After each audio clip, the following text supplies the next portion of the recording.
Good morning, Colorado conservatives. I'm State Representative Clarice Navarro, and I proudly represent the great people in Southern Colorado, where we are rich in history and culture, and we have a critical desire to fight for all that is great about America. What makes my district in Colorado so special are the hearts of the people I represent. They believe in personal accountability and personal responsibility, and they believe in hard work. They believe in this country, and the liberal progressives are not getting us where we need to be. To the media in this room, and I know you're here, take a special note. I'm a mom, I'm hardworking, I am not wealthy. I am a conservative Hispanic woman, and I am ready to make America great again.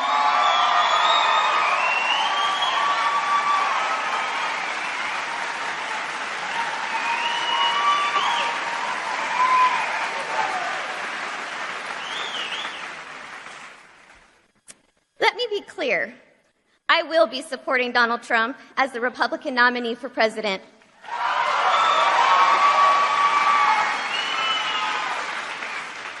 If there is a question about my credentials, please allow me to elaborate. My endorsement matters.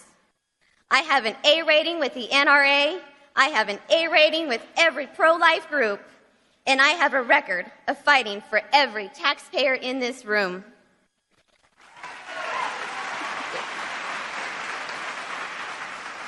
And perhaps a few of you in this room have heard of a little group called Principles of Liberty. I have an A rating with them as well. So when I speak, and when I acknowledge, and when I endorse, please know it comes with backing, power, and a whole lot of street cred.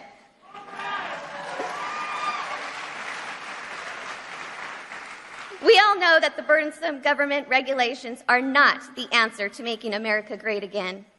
I am tried and true, and I walk the talk, just as the lady does that I'm about to introduce to you this morning. I have 2 words for you, Colorado, and think about this long and hard. Supreme Court.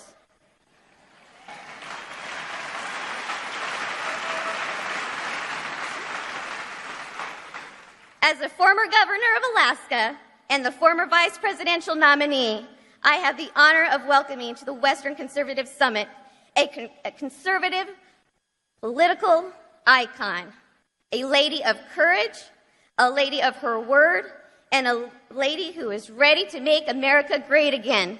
Please welcome Governor Sarah Palin. Yes, a small-town mayor is sort of like a community organizer, except that you have actual responsibilities. Those hockey moms, you know, they say the difference between a hockey mom and a pit bull? Lipstick. That entrepreneurial spirit that God creates within us in order to work and to produce and to strive and to thrive and to really be alive. I'm the greatest country on earth. I want America to win. I will be honored to accept your nomination for Vice President of the United States. It's always, though, safer in politics to avoid risk, to just kind of go along with the status quo. But I didn't get into government to do the safe and easy things. A ship in harbor is safe, but that's not why the ship is built. Ladies and gentlemen, the conservative icon, Sarah Palin.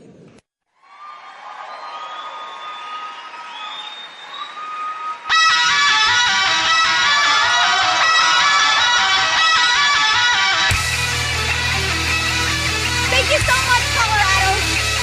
Thank you so much for being here, for fighting for what is right. I really appreciate being here and appreciate Representative Navarro's introduction. Privileged to meet her and her family, her beautiful girls, Christina and Georgie, and she is just such a great voice and face and heart for Colorado. I love being in Colorado, you know, where you're tasting the Rockies and waiting for the mountains to turn blue, right? I do love Colorado. It reminds me so much of home.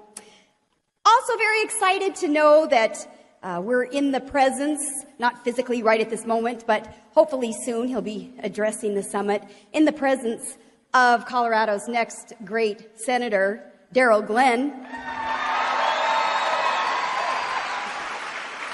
I am in awe of this man's accomplishments and his willingness to serve on a new battleground now. We need Darrell's military might and his ethos so that America can be made great again. So thank you for sharing him with the rest of the United States, Colorado. Well, I just returned from speaking at an event much unlike this event. It was full of folks who weren't really big fans of someone like a Darrell Glenn or a Donald Trump or me, you, maybe any common sense conservative. And that's okay because I love the challenge of not just singing to the choir, and I love mostly the topic that they gave me. It was, how is Trump winning? More specifically, it was, why, oh, why is Trump winning? And I told him, it's really funny to me to see the splody heads keep exploding over this movement because it seems so obvious. Darrell wins, Trump wins, America will win because voters are so sick and tired of being betrayed. Politicians campaign one way and they govern another, and that's become status quo. So enough voters finally said enough that the status quo has got to go. It's like my dad's pickup truck. He's got a bumper sticker and it says, I'm not a Republican, I'm not a Democrat, I am an American and I want my country back. Dad's truck, it speaks for the silenced majority. Well, millions have awakened, as I explained to the other crowd. Millions have awakened to the reality of our economy's trajectory and our standing on the world stage and our measures of security. And we said, Washington is so broken. Our government is out of control. So for such a time as this, we rise up to tear down what it is that keeps us from our destiny as an exceptional nation, that beacon for other nations that are striving for peace and prosperity. It is time. It is our time. So let's go fix it. Knowing, though, the rapidity of this transformation of America, the piled on problems, and most tragically, sensing the people's hope deferred, voters knew that, well, the only way to fix this is with a revolution. So we sought a revolutionary. We paid attention. We did our own homework versus relying on the media to vet candidates for us. We asked, who is not part of the problem? Who's got the record of success that's due respect and the attention needed to run for president? Who's got nothing to lose, but knows that our very sovereignty is to gain? Who'd be beholden to no one but we, the people? Who is not for sale, not palling around with crony capitalists, in bed with special interests, but screwing the American people? Who's not cuffed by the politically correct police? Well, we wanted someone with guts to say not what he thought we wanted to hear, but really what the nation needs to hear. So yeah, we asked, who's not been part of the problem? Now, 8 years ago, I warned that Barack Obama's promised fundamental transformation of America, it was going to make government bigger and take more from you and give more orders from Washington and really reduce our strength in a dangerous world. And it is the one promise that he kept.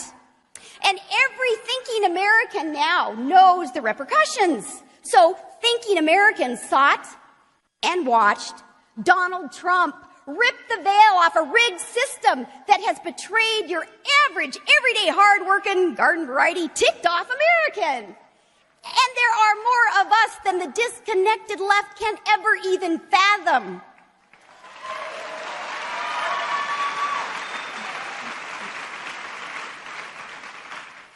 Trump's outsider status, where he explains he got to see how both sides work, that let him become a new standard bearer for a grassroots populist movement that's fertilized by the still passionate Tea Party in all its glorious independence.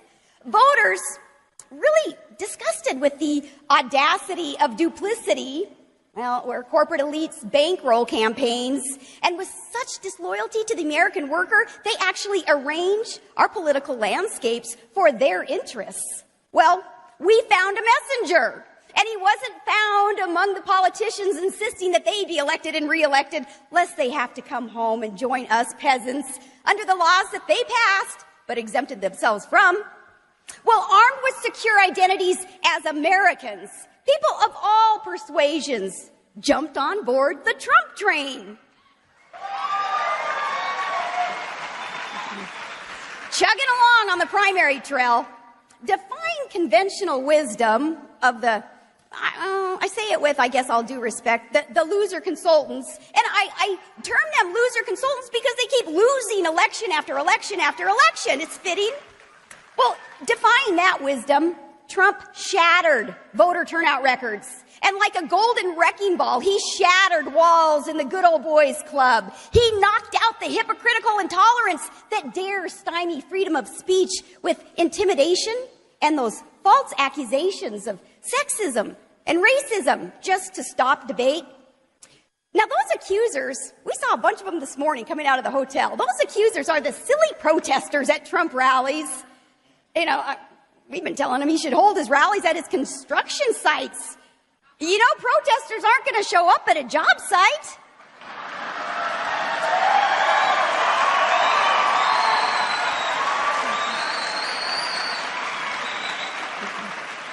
Did you know some of those rebel rousers, they're actually paid protesters? So there you go, not even president yet, and our guy's already creating jobs.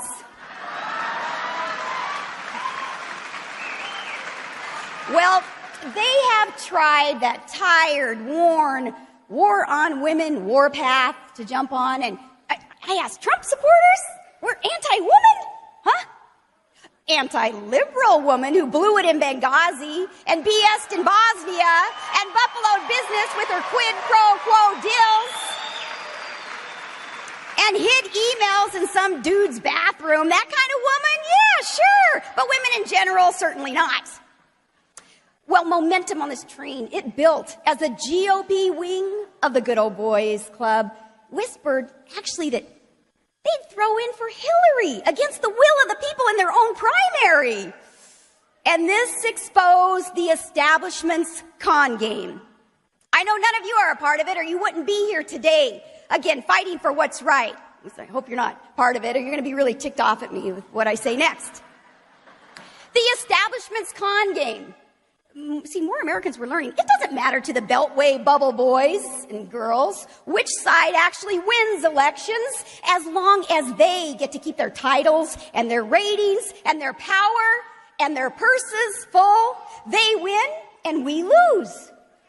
Well, we drove right over that, and we drove over those desperate darts flying at our front runner, like the critics crying, "Oh, Trump's not conservative enough."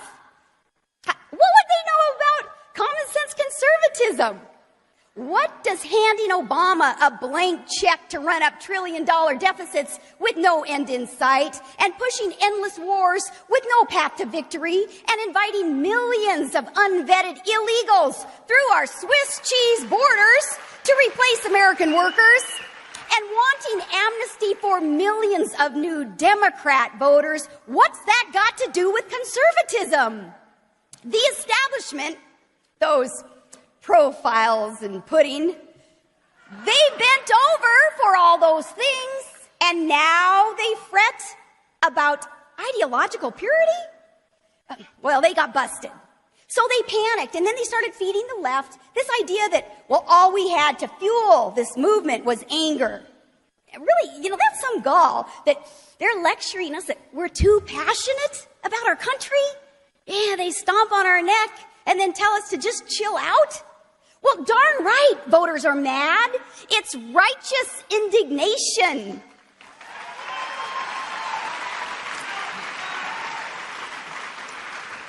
But what the professional political class really can't handle is knowing really that the movement is more than anger.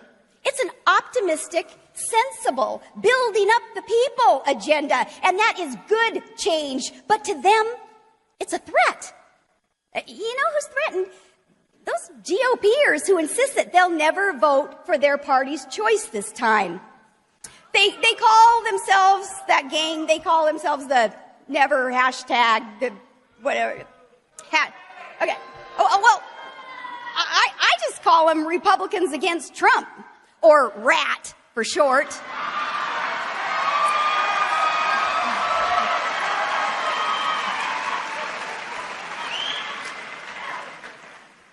They want to take their Nuggets ball home and stay home instead of vote because their guy didn't win this time around. Now, you know, I shouldn't call them thumbsuckers because they're not all bad. I'm kidding, they are. And Hillary thanks them because she cannot win without them. Folks, we're talking about our sovereignty here, our solvency and security, our entire invaluable system of law and order in a republic bought with patriots and vets, blood, sweat, and tears. This isn't a game, nor some drama to be played out on the convention stage. No, they're playing with dynamite and arming those opposed to the planks in the platform upon which Lincoln and Reagan stood. We're talking about the direction of our country, our children's future, the direction of the Supreme Court, all of this hinging on the next election. And at such a time as this, you cannot be lukewarm. We're going to take our country back, and you're either with us or you're against us.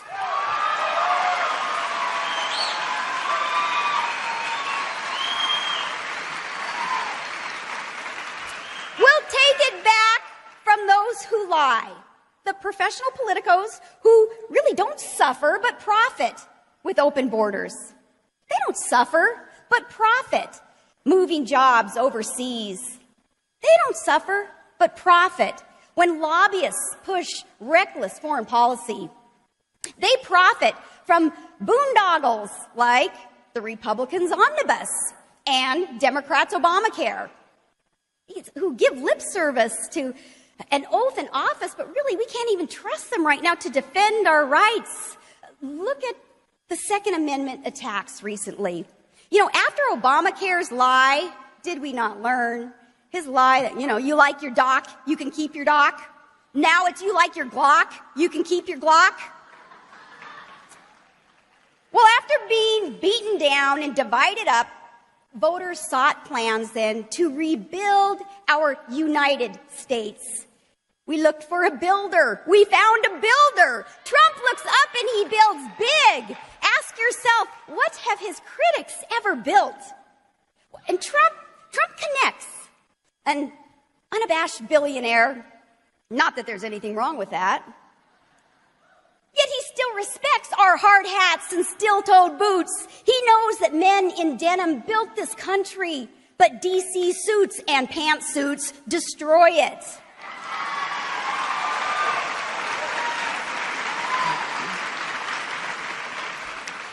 He gratefully shakes the skilled, calloused hand and hugs tight the essential blue collar. And he salutes in awe of sacrifice the American in uniform. It's connection through appreciation. He's not running because he's bedazzled by the trappings of office. No, sincerely, he is in awe of the beauty of all of you, of everyone willing to do their part to restore America, to make it great again. He's on the side of Joe Sixpack, where I come from, and he says to us, I worked hard, I succeed, I want you to succeed too. And knowing what it takes, he says, I want you to work. And here's how we'll do it together to make America great again. And that is the fabric of America's character, woven by work ethic and dreams and drive. That's America. And that's what the media is missing, and what the group, many participants in the group I just spoke to, that's what they're missing. They don't get it. No, we defend him, media. We defend him because he defends us. Take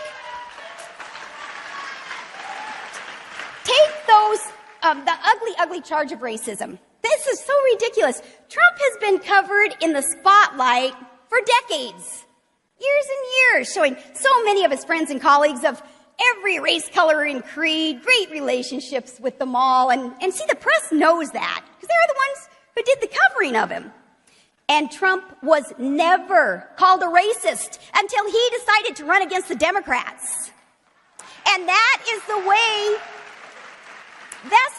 that the dirty side of this business works. Believe me.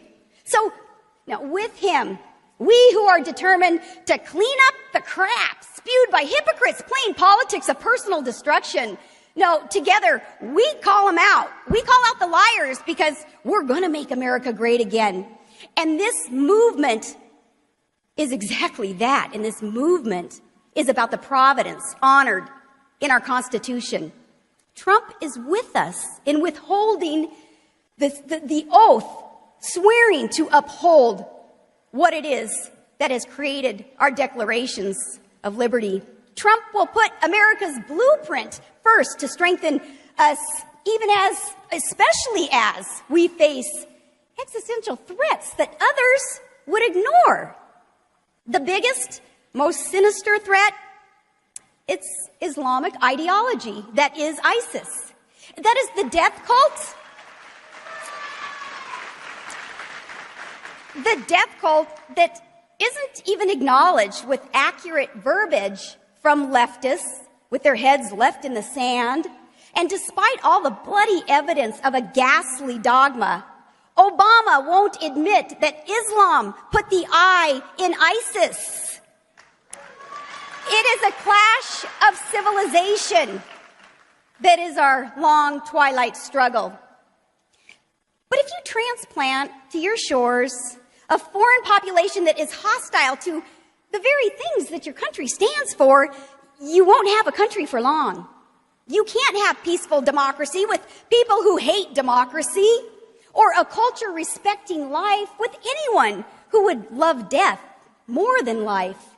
And that's not hate speech, it's common sense. As is understanding that when someone screams allegiance to Sharia law and screeches Allah Akbar, death to America, he means you and yours. What does the left think that he means? Well, because of all this, the movement grew with Americans really getting sick and tired of those accusations of being anti-legal immigrant. We are a nation so generous in humanitarianism. We've taken in 6 times more migrants than all of Latin America combined. We look up at Lady Liberty and we read, she is inviting the tired, the poor, the huddled masses.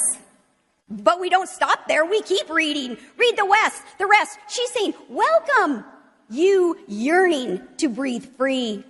Those who don't yearn for America's freedoms, sustained by following our rule of law, but instead yearn for child brides and female mutilation and killing all gays and non-believers and refusing assimilation and demanding that the American culture change into the culture that they claim they had to escape from. No, our national instinct to do good is beautiful, but that kind of humanitarianism, it's self-destructive. So too is straying from what we know works economically, time-tested economic truths that have been able to build this country and allow us to be prosperous.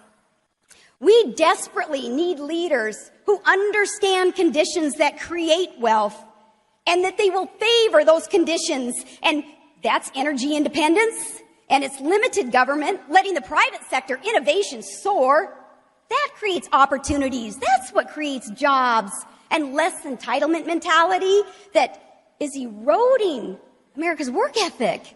Now, those time-tested economic truths, applying those and having a leader who understands it and has never been addicted to opium, other people's money, opium is what we call it, other people's money that politicians have been for too long addicted to. Not having that experience in the private sector to understand how to balance a budget. You know, those who are writing the paychecks and not taking from you and giving to others in really a socialist bent. Well, America wins by applying those time-tested economic truths that we know work. Right now, our nation, though, is not really winning. $20 trillion in debt with no end in sight, and enemies laughing at us, and allies not being able to trust us. We're going to get trampled if we just hire more of the same for more politics as usual. That's insane. Trump is winning because he will put you first, for Americans win again. It's why his rallies are all about winning. They're rowdy and they're fun and they're energizing. You've seen some of the left's rallies? Cranky, demanding, shrill. Vote for me. I make no sense and I'll never have to explain myself, but vote for me and you'll get all this free stuff. Those rallies? Hey, that's what happens when every kid gets a trophy.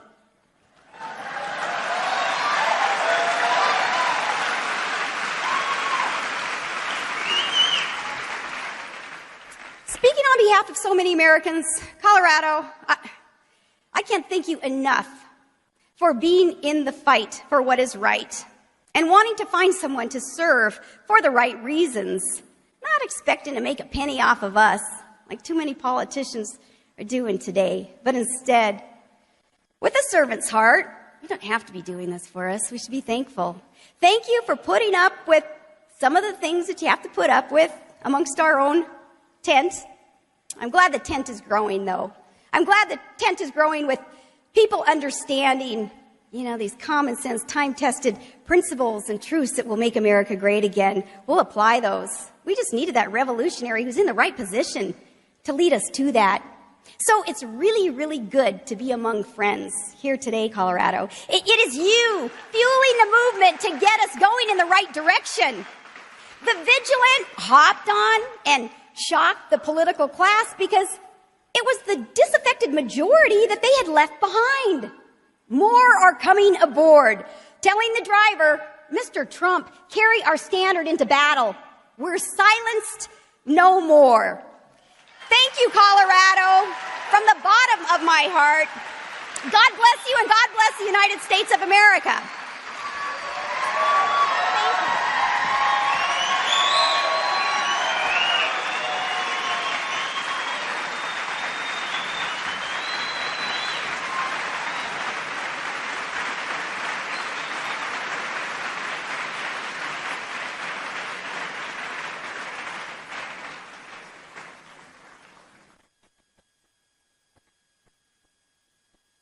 Ladies and gentlemen, the next president of the United States, Donald Trump.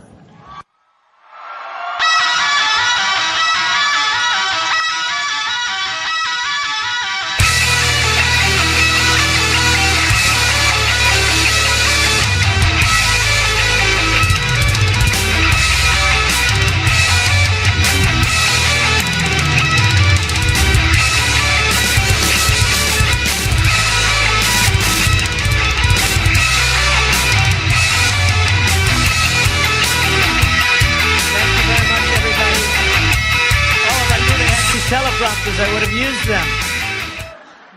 I'm starting to love those teleprompters. It's interesting. It's much easier when you have a teleprompter, and I'm getting great reviews with the teleprompters. When you stand up and you just go at it, it's much more exciting, however. I want to tell you. I think this crowd, I know the folks from Colorado and they're wild. I think if I used a teleprompter with this crowd, they'd be out of here fast. They'd say, let's get out of here. So I just want to thank, this is a tremendous crowd. We really appreciate it. Set up pretty quickly. Well, so Colorado taught me a lot about politics. I learned a lot because polls came out that I was going to win Colorado and doing really well in Colorado and look good, and I was looking forward to it. And then all of a sudden I didn't get the delegates. I said, but what happened to the vote? Do you remember? And I started to learn. Quick learner. I'm a quick learner, but that was an amazing week. Do you remember that? And we had some of you folks probably were out there with a little picketing, a little craziness, and I think they'll probably end up changing. I think they're going to change it next year, and I think you're going to go out and actually vote. And that's a good thing. That's a good thing. So you see what's happening. And I always say the system's rigged. It's rigged. And it's rigged against the people. It's not rigged for the special interests and the lobbyists and people that want certain things. I used to be one of them. Once I said I'm running, all of a sudden I was like an outsider, a big outsider. But I'm glad I did it. Because you know what we have? We have a movement going on like they haven't seen maybe ever in this country, according to what the pundits are saying. And I tell the story where numerous people, Bill O'Reilly, not so long ago, a few weeks ago, said, it may be the single greatest political phenomena that I've seen in my lifetime. He was talking about his lifetime. And I said, wow, that's a lot of phenomena you've seen. But numerous other people have said it too. And here we stand, and there you stand and sit. Oh, you're able to sit. Oh, that's good. See, we supply chairs. How many people do that? Nobody else supplies chairs. Nobody else does that. Only Trump. Only Trump. That's good. These lights are so bright, I can hardly see who's out. That's a good crowd of people. Wow. That's great. And thank you. Thank you very much. But the system is rigged. And, you know, we went through the primary system, and we did have problems here because, you know, it wasn't a vote. And somebody said I did really well in the polls, and as soon as they saw how well I did in the polls, they went to a delegate system where they just appoint the delegates, and it's all right. It all worked out well. It all worked out well.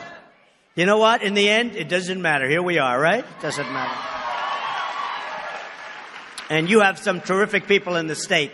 Very smart, very good, and they're going to really be helping us in November and before November. But I know how hard they're working in Colorado, and we're going to have tremendous. I think we're going to have a tremendous victory here. A couple of things before I really get going. Colorado, NRA, they're like synonymous. The NRA endorsed me. We're going to save your Second Amendment 100%. We're saving your Second Amendment, and I have to tell you, the NRA, these are terrific people. They're terrific people. They love the country. And they take a lot of heat. And they don't have the easiest job, I will tell you. But they love the country. Wayne and Chris and all of the other people I've met from the NRA. And they gave me, I think, the earliest endorsement they've ever given under these circumstances. And they gave me a very early endorsement. I was very honored by it. But I've gotten to know them. And they love our country. Okay, they love the Second Amendment, but they love our country. So you have to remember that about the NRA, because what they do is not easy. It's not easy. And they're saving the Second Amendment for you. So just remember that. And I'm going to be representing them very well in that regard. The other that we have to talk about is the evangelicals have been so amazing to me. We had an event the other day in New York, right? Any evangelicals in the room? Any evangelicals? But we had an event, and Ben Carson called me, who was a great guy. We love Ben Carson. And he called, and he said, you know, Donald, I'd love you to get with the evangelical leaders and Christian leaders all throughout the United States. Not a big deal. It'll take you maybe 15 or 20 minutes. But maybe you could see them, and maybe, I think it's a good thing for you to do. Now, I've won with the evangelicals in many, many other states. You know, South Carolina and Nevada and like all over the place. We've had great, great success. The South, Alabama, Arkansas, all over. And we've had unbelievable relationships and unbelievable success. But Ben wanted me to do it. As you know, when Ben got out, and he did really well. He was tough. He was a great competitor. He did really, really well when he ran. And he got out, and he called me, and he said, you know, I love what's going on. You have a movement going on. This isn't like a normal thing. This is a movement. I would love to endorse you. I said, Ben, I would love to have your endorsement. Plenty of people are calling saying we want to endorse you, and it's never been that important to me. I will say this, Bobby Knight in Indiana was important, right? Bobby Knight was important. But I said, I'd love to endorse you. Then he comes up and he goes, you know, I'd love to meet. Now, it's not a big deal. Maybe 150, maybe 200 people. And they could be here in a month in New York, but it would be a great thing. So all of a sudden, the time comes, and my people come in. They say, Mr. Trump, you won't believe it. It's packed. I said, I'll believe it, because it's always packed. But it's the largest group of clergy, ministers, pastors, evangelicals, Christians, the largest group they've ever had by far, over 1,000. And they wanted to know, could we take 2 to 3 hours? So this was the 50. Ben is one of the greatest salesmen I know, right? He said, small group, 15 minutes. Turned out to be a large group, 3 hours. But it was an amazing event. It was an amazing, and I learned, but it was just an incredible group of people. Franklin Graham was there, and Jerry Falwell Jr. from Liberty College, who's a fantastic guy, and so many people, friends, real friends. Ralph Reed. We've had so many friends, and people that have really been helpful to me. And as an example, Liberty College, everybody goes through Liberty College, and we all make a speech. They have one of the most beautiful auditoriums, one of the most beautiful colleges I've ever seen, actually, and one of the most incredible auditoriums, and it holds 12,000 people, something like that. And I have the all-time record for attendance, which is really important. I got that 2 years ago, and I said, is it still intact? They said, yes, and I broke it this time, and I said, good. That's good. And they had closed-circuit television because the room was too small, even as big as it was. In all the classrooms, all over the school, they had closed-circuit television. And we had an amazing time. And to get the support, and everybody went there. I think every candidate went there. And because of what it represents, such importance. And what happened is, in the end, Jerry calls, he says, you know, I want to endorse you. And that had such a huge impact because he's so respected. The school is so respected, the college, the university, so respected. And getting Jerry's support was such a great thing for me. So I just wanted to thank him. But I wanted to thank everybody because that was an amazing day we had about a week ago in New York City. It was packed and it was full of love. I will tell you that. It was full of love. So we'll talk for a little while about what's going on. I'm going to tell you some of the ideas that we want to have. I wrote down some notes in the plane because I didn't know I had this glass standing up here. In fact, it says right now, number 1, number 2. That's not meant for me. I want to thank Sarah Palin for being here because Sarah's great. Well, Sarah's a special person, and Sarah's another one where it came out of the blue, and she liked what I was saying, and she was also close with many of the other people that were running. And the word came back to me that Sarah was very interested, and we called her. And I can tell you there were very, very disappointed people that I was running against, on the Republican side I'm talking about. And they were very, very disappointed when Sarah came out for me. I'll tell you, that was a big event. And she's so loyal and so amazing, and her family is so amazing. Her husband's an incredible guy. And for her to come here again and to say hello to you folks is just really something special. So I really appreciate that Sarah Palin was able to come here. So I wrote some notes now. Sarah has a big group. We do love Sarah, right? Look at that. Wow. I'm not surprised. For good reason, by the way. So I want to give you some of the goals just quickly and easily, and you'll understand what they are. But, you know, the other night on television I was looking, and certainly terrorism's actually number 2, I was surprised. It'll probably be number 1 pretty soon, because what's going on today in Israel, there was a horrible killing, and then there was another horrible killing in Oregon, and there was another one. I mean, what's going on now is unbelievable. People that shouldn't be allowed in. People that shouldn't be here. And we're going to have strong borders, folks. We're going to have strong borders. We're going to have the wall. And we're going to let people come into our country that should come into our country, and they're going to come into our country legally. They're going to come in legally. And we want them to come in. But they're going to come into our country legally. But one of the things I noticed, because it was on one of the networks, where they had them listed in order, and actually they had the economy number 1, and I'm number 1 on the economy. That's good. And in fact, Rasmussen just came out with a poll yesterday afternoon, and Trump is number 1. I'm up 4 points. Can you believe it? That's not. We're going to do very well. We're going to do. You know, in the primaries, one after one, bing, bing, bong, bing. And people said, what happened? Just one after another. And, you know, we have the right message. And I'm just the messenger. I'm doing a good job as a messenger, I will say, okay? But I'm just a messenger, believe me. It's what I'm saying. It's what I'm saying about what's going on. And it's getting stronger. I think the message is getting stronger. We're being destroyed by trade, which we'll talk about. We're being destroyed at our borders, which we'll talk about. And we're allowing people to come into our country from Syria and other places that shouldn't be allowed to come into our country. We have no idea who they are, where they're from. We have no idea what's going on. They have no paperwork. They have no documentation. They could be ISIS. I used to say they're probably not, but now I say many of them probably are. You see what's happening in Germany. You see what's happening in Sweden. You see what's happening in some of these countries where they're taking them in. It's a nightmare. And I have a bigger heart than anybody, or as big as anybody in this room. And I will tell you, we're going to do safe zones in Syria. We're going to get other people to pay for them. The Gulf states have a lot of money. People don't ask them to pay. Trump is going to ask them to pay. You're going to have to pay.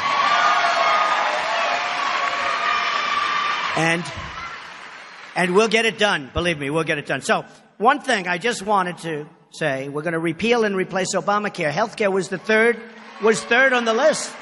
And honestly, I was surprised to see it. Healthcare on this list. It was the economy, it was terrorism, and it was healthcare, which tells you something. You know, in Texas, they go through Blue Cross Blue Shield. They had a 60% increase. You're going to have an increase like you've never seen before on November 1st. Now, they're trying to delay the increase till after the election. We can't let that happen because this increase is an election-changing increase. Now, I hope we don't even need that. But this is an election-changing increase that you're going to get. I'm hearing numbers like higher than the numbers in Texas.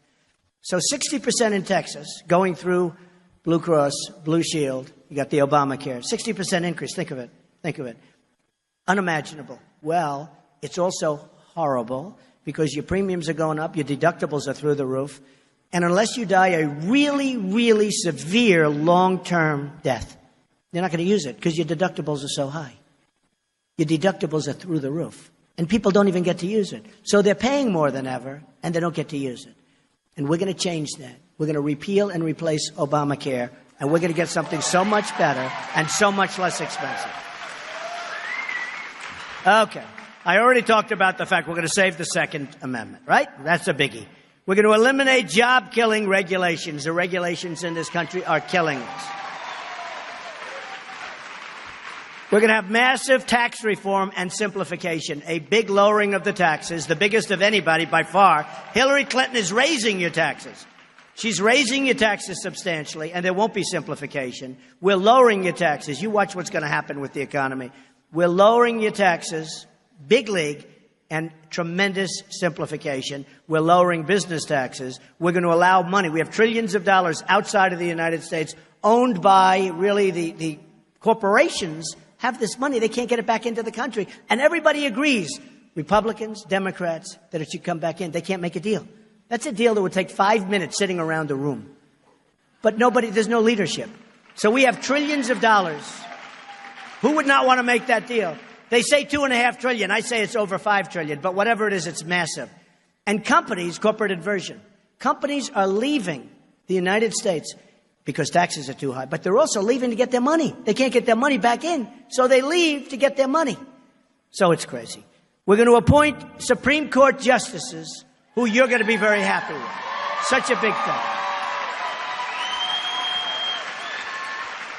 And these are justices that will uphold the Constitution of the United States and fully uphold it, right? And you know what's going to happen. And I sort of get a kick. You have these people. Look, it was a tough campaign.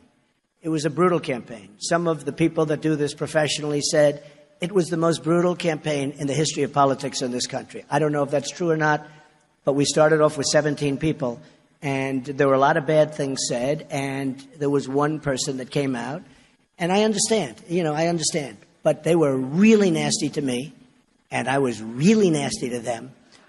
And some of them just can't understand the importance of a victory for the Republicans. And one of the best things we can say are the judges, because, we can talk about the strong military. We're going to do all of the things. But the judges, we're going to appoint at least 3. You have Scalia, who is great. And who would have thought that was going to happen? That wasn't going to be for many years. And all of a sudden, Justice Scalia was gone. So you have that one before you start. And then you probably have 2 more. You could even have 3. And you could even have 4 more. I mean, frankly, you got a lot. Probably going to be a record in the history of this country for a president. Could have as many as, you could have, including Justice Scalia. You could have as many as 5. Probably we'll have 3. But that's the difference between having our country as a great country and having Venezuela, okay? And you see what's happening over there. Believe me. Where they're fighting over loaves of bread in the street. I mean, that's a tremendous thing. And what I did, because I've only been doing this for 12 months, so what I've done, in fact, they said one of the articles had, it was 211 years of experience. You know, they added up everybody. They had 211 years versus 11 months. And look who won. Isn't that good? I mean, don't we get credit for that? I think experience is a great thing, but I think we're getting tired of the experience because the experience wasn't working, folks, right?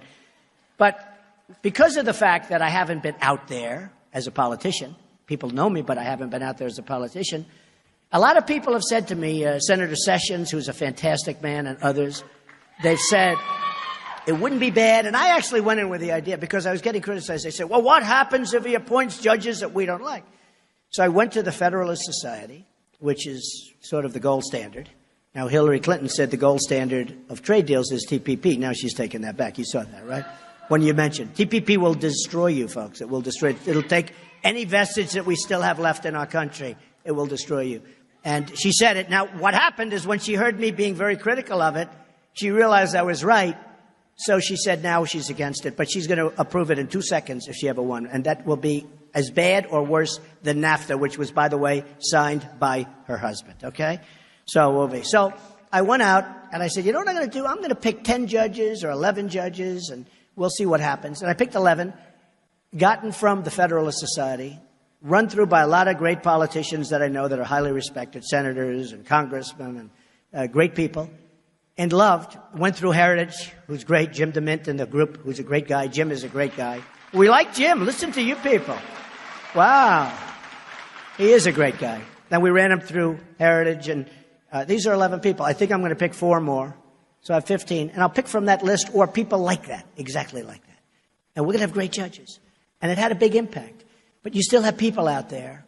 And it's just one of those things. You know, one of the things I'm most proud about is that in the history of the Republican Party, with 17 people running, I had the most votes of anybody that's ever run in the primaries. We had almost 14 million votes. Think of it. Won 37 states. Next time it's going to be Colorado, by the way. Colorado is not in that 37. Don't worry. If it was, I'd still be here today. But we had 37 states, and we had the largest number of votes. Now, when you think about it, almost 14 million votes, and it wasn't even close. Ronald Reagan, who we love. You have the Bushes. You have Dwight D. Eisenhower, Richard Nixon, everybody. You have everybody. Just so much more than anybody else. It wasn't even close. But think of it. They would run against 2 people, 1 person, 4 people. When you break that record and you're running against 17 very capable people, that's really a record that is pretty amazing, more amazing than even just winning. So I was very honored by that. We're going to protect our country from terrorism. Okay, folks? We're going to protect our country from terrorism. We are going to be so tough. We are going to be so smart and so vigilant. And we're going to get it so that people turn in people when they know there's something going on. Like in San Bernardino. People saw bombs all over these people's floors. They had bombs all over the floor. They saw it. People saw it. And they talked about racial profiling and profiling. We didn't want to turn them in because we didn't want to get accused of profiling. Give me a break. You know what that is? That's a lawyer telling them, listen, you better say that because otherwise you're in big trouble. But people have to turn people in. And if they don't turn them in, we're going to have so many of these things. What happened in Orlando is disgraceful. Disgraceful that a thing like that can happen. And then they don't want to mention what happened. We have a president that doesn't want to mention what really happened. It's called radical Islamic terrorism, right? That's what happened.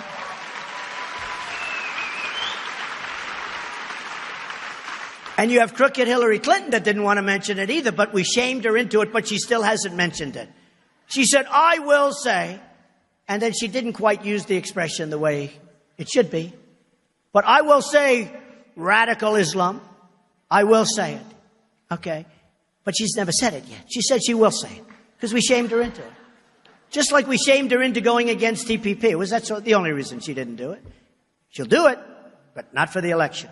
Because people are sick and tired of being ripped off with our jobs, leaving our states. with our jobs leaving our country, with the money. They get the money, they get the jobs, we get nothing. We get unemployment. That's what we get. We get unemployment and no taxes. And folks, we can solve that situation so easily. That situation is so easily solved. I've been watching for a long time, and I've been watching it very, very closely, how the government is trying to stop jobs from leaving our country. I left yesterday in New Hampshire, where I see building after building just got wiped out. New England, one of the worst places in terms of that. Upstate New York, a disaster. Pennsylvania, a disaster. Maryland, Connecticut, all states that I won in massive numbers. I mean, I had a series of states, 5 or 6 states in a row, where I won every single county in every single state. A lot of that, thank you. You know, starting with New York and starting with all of these great states, and there was love. I went to West Virginia, and Hillary said, we're going to put the miners out of business. We're going to put the mines and the miners out of business. She then went, got a couple of miners back there. She then went to West Virginia, can you believe it? And she apologized, but the statement was made, folks. That's what she's going to do. These are liars. These are liars. She tried to convince people. She tried to convince people that what she said, she didn't mean, let's go. Remember, she was sitting down with a coal miner in West Virginia whose family's been devastated. And I had we had an event in West Virginia, and it was very interesting because after I won New York, for some reason, I said, we're going to put the miners back to work. And I didn't say it even for a reason. I didn't even know which was next, and West Virginia was going to be on the list. But West Virginia, we have such a lead. I think we have a 25 or a 29-point lead in West Virginia, as an example, and in other places. In other places, we're doing great in Pennsylvania. We're doing great in Ohio. We're doing great sort of everywhere, much better than the press would have you believe, although the polls have really gotten much tighter in the last few days. But, I mean, much, much tighter. So we're going to win what? Colorado. We got to win this one. Man.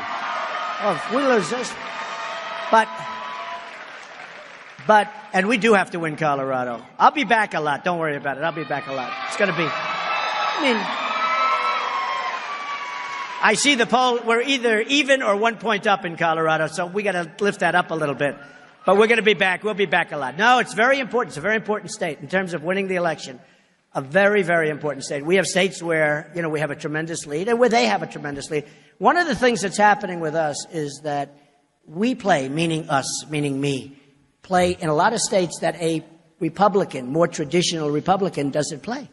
We're going to do great in states like Michigan. I think we're going to do great. They've been devastated by job loss. They've been devastated. I think we're going to do great in Illinois.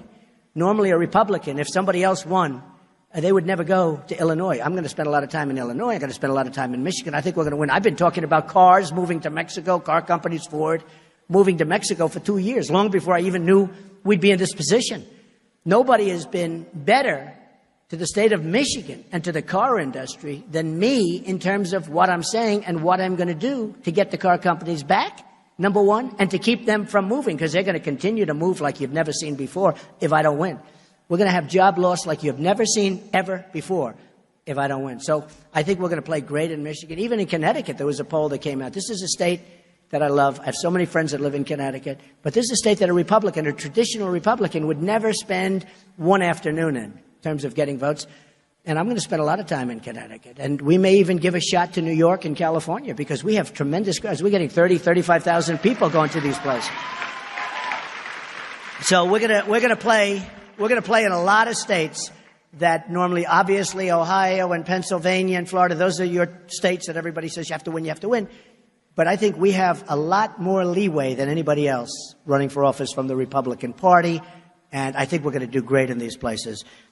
We want to totally uphold, the rule of law, not being upheld, okay?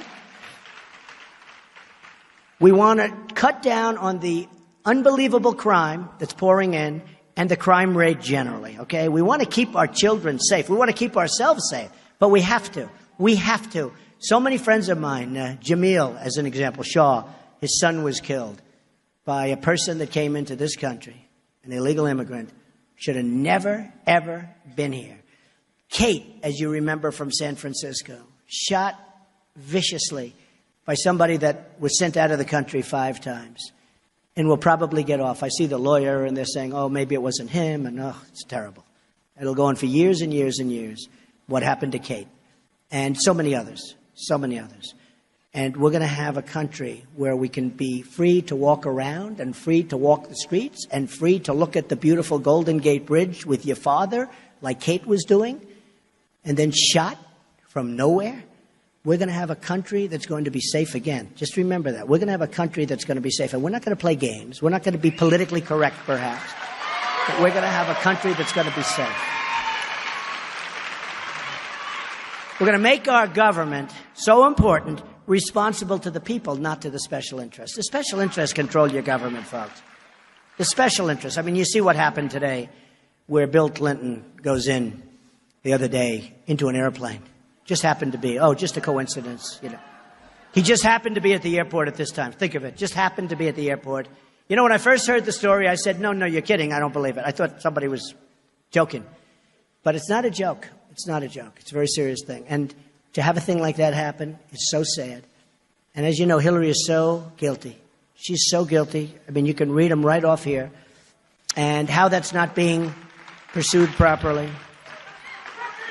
And I think that he really opened it up. He opened up a Pandora's box, and it shows what's going on, and it shows what's happening with our laws and with our government. But if you think that he just happened to be at the airport, because nobody really, and he may have, and honestly, he may have left and gone someplace, but it seems like, you know, he's talking about golf and grandchildren. I love my grandchildren so much. But if I talk about them for more than about 9 or 10 seconds, you know, I love my grandchildren. I love that one. I love that one. I love that one. And look at the beautiful, I love these kids. After that, what are you going to say, right? I love those kids. They're the great 8. I love them. I love my children. I love my children. My children are going to be speaking at the convention. My children are all going to be speaking. Ivanka, Tiffany, Don, Eric, they're going to be speaking. My wife is going to be speaking at the convention. We're going to have a great time. And then you have to talk about golf for the rest of the time. And, you know, I love golf, but after talking for a couple of minutes, it's hard to talk about it much longer than. And above all, what we're going to do, so important, we're going to put America first. I have to say it. We don't put America first. We don't put America first. We don't put America first. And we have to. So when we look at what's going on in our country, and when we see all of the mistakes that are being made, and we see all of the corruption and all of the horrendous politicians, and by the way, I have to tell you, some great politicians too. I've met some people that are great people. These are great people. And they love the country and they're there for the right reasons. But you meet so many that aren't. You just meet so many that aren't. And we do deal in a rigged system. It's a rigged system. And I learned so much during the primaries. I won, as an example, I won in New Orleans. I went to make a speech. Louisiana. I was in New Orleans, made a speech. I then went into Louisiana, flew into the airport in Louisiana. There was this massive hangar. And it was the night before the election. And I gave a speech. And it was just great. We had so many, thousands and thousands of people. The airport, the hangar was packed. It was a massive room, probably 4 times bigger than this room. It was packed. And that was the night before the election. I said, how can I lose? How can I lose? And I didn't lose. I won. And I wasn't expected to win. You know, I won a lot of things that I wasn't expected to do. And I won. Easily, but I won. And everything was good. And then about 2 weeks later, they're showing delegate counts to me. Sir, you did this, you did this, you did that. I said, oh, that's good. What about this one? That's wrong because I won that state, right? Yes, sir, you did. But I have less delegates than the people that lost. And that's when I realized it's rigged, folks. It's rigged. But I got smart fast. I got smart very fast. And one of the things that we're going to focus on, and we're going to focus on more than almost anything because, you know, look, we need safety. We need borders. We're going to have the wall. We're building the wall, and the wall is necessary. And we're going to have a great relationship with Mexico. It's going to be very important. But we're going to build the wall. Mexico's going to pay for the wall. You understand that. No, they're going to pay for the wall. And we're going to have trade, and we're going to have lots of good things happen with Mexico. Mexico doesn't like us right now. Mexico doesn't respect our leaders. Remember Sergeant Tamburisi? Remember? They couldn't get him out of prison, right? Greta was very helpful. I think I was helpful. At least I helped them. But couldn't get him out. And he was there for a long time, long time, in one of the meanest, worst prisons in the world, they say. Horrible place. We couldn't get him out. Should have gotten him out. I'm not sure the president even made a phone call. I will tell you something. When things like that happen, if I'm president, I know they say, oh, it's not presidential, you shouldn't do that. But things like that happen, if I'm president, I promise you, I'll be making phone calls, folks. I'm going to be making phone calls. I mean, I'm not really sure that he ever even made a phone call. Certainly there was no rush. It's sort of like the horrible deal that we made with Iran. Iran has become a power. We have made over the last few years, between Hillary Clinton and John Kerry, it was one of the worst negotiators I've ever seen. How about he goes out and he breaks his leg in a bicycle race? Can you believe this? He's in the middle of negotiating the deal. And he's got all this stuff on. He's got the whole deal, the companies, the whole deal, the helmet. He's got everything going. I promise you, I swear to you, I will never be in a bicycle race during a major negotiation. I promise. Never, never. But how about that deal? And if you look, Iran was a country that was in deep trouble. They were doing badly. And then we took the sanctions off. And we should have never taken the sanctions off before we finished the deal. We took the sanctions off before. You know why they're great negotiators? They said, we will not negotiate unless you take the sanctions off. And our guys said, okay. That's what they say. And when they said that, why didn't we say we want our prisoners back? Okay? Because our prisoners were there for years after that started. It's like 101. Trump, the art of the deal, right? 101. We say, okay. And we took the sanctions off. We got nothing for that. They agreed to sit down. They were dying. They were choking. And instead of saying, we'll take the sanctions off, but there's two things. Number one, you got to release our prisoners right now. Number two, we're not going to give you $150 billion back, okay? We're not giving it back. And they're going to say, no way, no way. You know, they're great negotiators. The Persians are great negotiators. They're going to say, no way. In a million years, no way. Then you leave. See, Kerry never got up and left, right? Never got up and left. Then you leave. And by the time you get back to the United States, don't even get off the plane. It's going to turn around and go back. You'll have your prisoners and you won't have to pay the $150 billion back. So sad. Because I'm all for making deals. I think it's great. You know, to make deals on nuclear is a good thing, not a bad thing. But you got to make good deals. This is a deal that's ruinous to Israel, in my opinion. I think this deal is a disaster for us. But it's a disaster, and even a bigger disaster, for Israel. So we're going to have great deals made. We're going to make smart deals. If you think about it, so you had Iran, which was choking, which had they were literally going to bust up. I mean, they were at a point where they were going to remember the riots, and then Obama gave the regime solace, and they just took care of those riots so easily. There was a time when that could have all changed. It could have all changed. So instead, we have a power, a real power that's fighting us. How about we make a deal? They're in Yemen. We're fighting them in Yemen. We make a deal, but we don't make a deal. We don't talk about Yemen. And when asked about why we didn't discuss Yemen, because we're fighting Iran on the other side, right? We're going like this. Well, why didn't you put that into the deal? And Kerry said it was too complicated. What's complicated? What's complicated? We're giving all this stuff away. And they'll have nuclear weapons. They can buy nuclear weapons with the money they have. They become a real power. And now they're on the side of Assad. And, you know, that whole debate we'll have to talk about because, you know, I disagree with a lot of the things that a lot of people have been saying about the Middle East and about what we're doing. You know, it's very interesting. We spend tremendous amounts of money protecting other nations that are very, very wealthy. Japan, Germany, Saudi Arabia, South Korea. We spend money. In South Korea, we have 28,000 soldiers on the line between them and the madman, right? We have 28,000. Every time he acts up, we start sending our ships, our planes, our boats. You turn on one of those ships, it costs you $2 million, right? I would say, don't turn on the engine. Save the money. Don't, please. The captain would say, sir, would you like to hear the engine? I'd say, if it was me, I'd say, no, just save the money, relax. The engine's fine. But it's true. It's true. I mean, that's what they are. It's a different thinking, right? A lot of business people in here, it's a different thinking. There's so much waste. There's so much fraud. There's so much abuse. So we spend all of this money, and I don't want to see them armed, ideally. I don't want to see them armed. But you always have to be prepared to walk, like Kerry should have walked with Iran. He should have walked, and then he should have said, double up the sanctions, and believe me, you'll be back there within 2 days. All right? And most of that's flying time. No, that's what he should have. But you have to be prepared to walk. He never walked, okay? So he never walked. So what happened with Kerry and what happens with all of us is we have the wrong people. We have the greatest negotiators in the world. Anywhere in the world, we're the greatest negotiators. But we don't use them. We use political hacks. So with Germany, with Japan, with Saudi Arabia, which has nothing but money. If we weren't protecting Saudi Arabia, Turkey? Are you from Turkey, sir? Good, congratulations. I actually have a very nice job in Turkey. He's saying, please mention Turkey. Okay. I think he's friend. Are you friend or foe? Huh?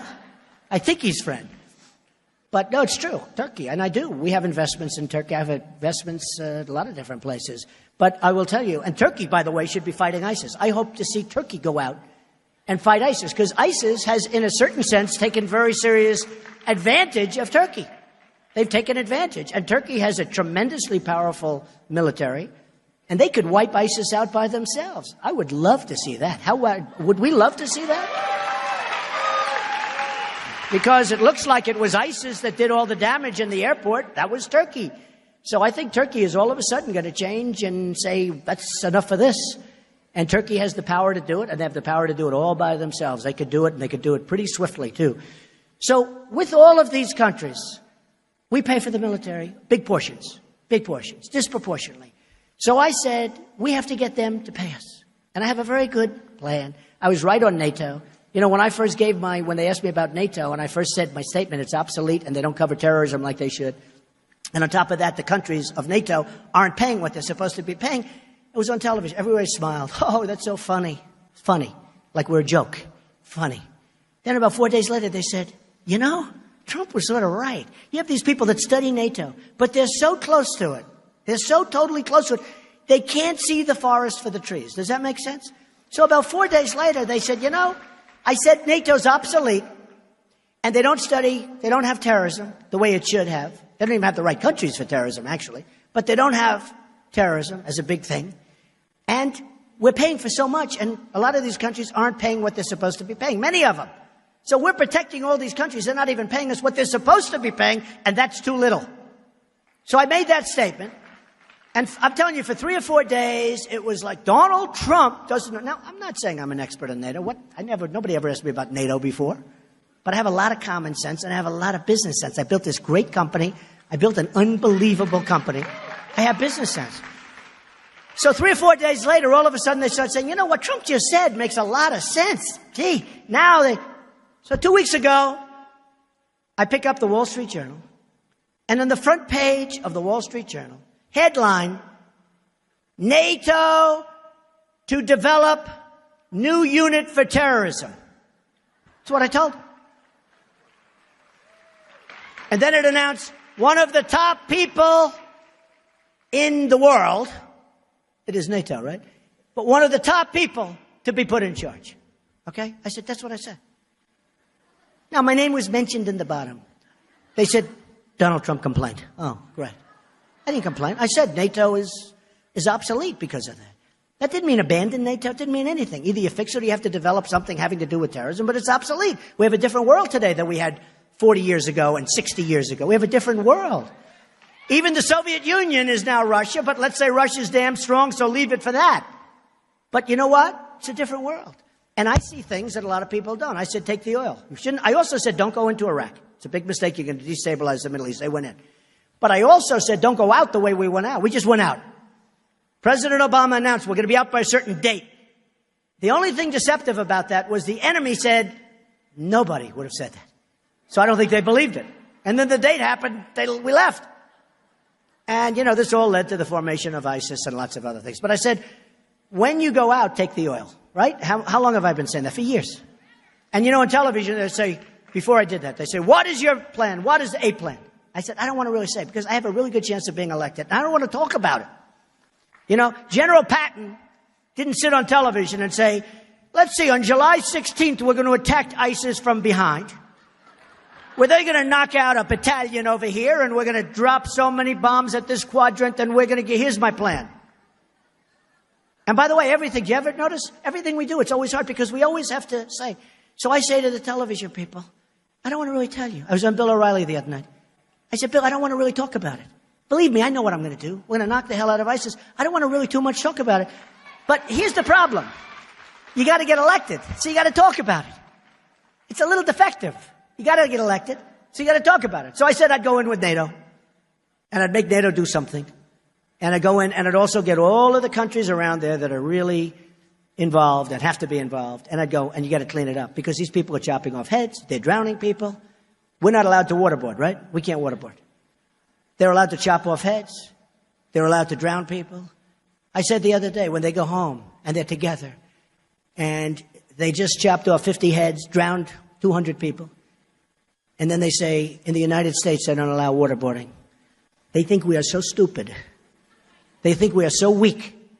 They have no respect for us whatsoever. And remember this, the only thing they understand is strength. They don't understand kindness. They don't understand political correctness. The only thing they understand is strength and toughness. And we're weak. We're weak. And Hillary is weak as you get. Hillary is a weak person. She's a weak person. They will not understand Hillary. They want her to get in so badly. The last person they want to see become president of the United States, believe me, is Donald Trump. I can tell you that. That's the last person. They have dreams at night, and their dreams are that Hillary Clinton becomes president of our country. Believe me. So we need to show toughness. We need to show strength. We have to level the playing field. We don't have a level playing field. We don't fight to win anymore. We don't win anymore. We don't win with the economy. We got China ripping us off. We have Japan ripping us off. We have Mexico beating us at the border, beating us on trade, taking all of our companies. I mean, they're taking tremendous numbers of companies. It's unbelievable. I think one of the reasons I won Indiana is that the air conditioning company, Carrier, announced they were leaving. They're going to fire 1,400 people who went to my speeches. They were all over the place. Every time I said, who's here from Carrier? All these hands would be raised. 1,400 people fired viciously and stupidly because Carrier was moving, and they're from Indianapolis. Carrier was moving to Mexico. I think it had a huge, because I won. You remember that was going to be the firewall for the other people that were running against me. And it was a firewall for me. I won with a landslide, right? Now, having Bobby Knight helped a lot. But I will tell you, they and New York and New England and every place, Pennsylvania, big league, we have our companies leaving. So that happens. We're going to stop that. We're going to stop that cold. And we're going to be so strong. And we're going to be so smart. And we're going to start winning again. We're going to start winning like we have never won before. We don't win anymore as a country. We don't win for our vets. We're going to take care of our vets, by the way. We don't win for our vets.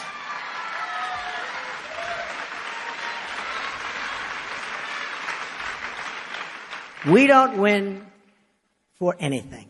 We don't win for our pride. We don't win anymore. And it's going to stop. We're going to be victorious in so many different ways. As an example, Common Core. We're bringing our education back locally. We're getting rid of Common Core. We're getting rid of Common Core. We're going to bring our education local. Our education system is a mess, and a big reason is Common Core. So we're going to start winning again, folks.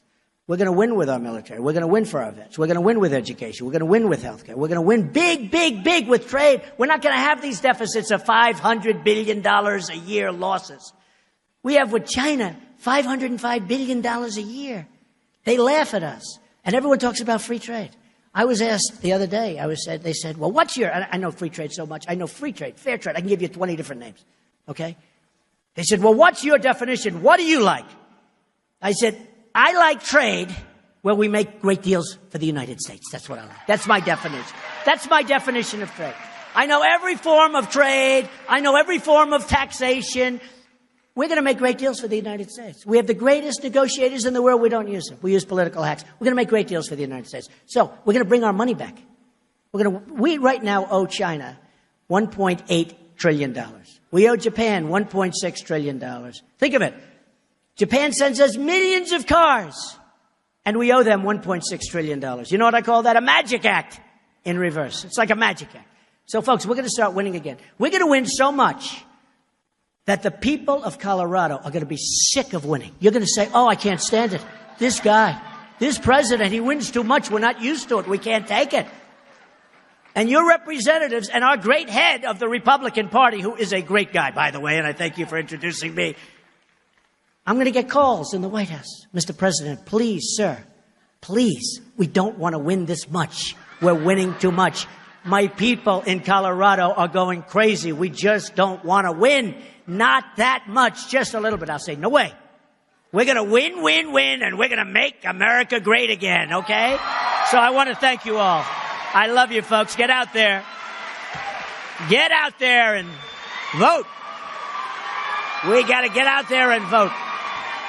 And I want to thank you. Thank you, everybody. I love you, folks. Thank you very much. Thank you.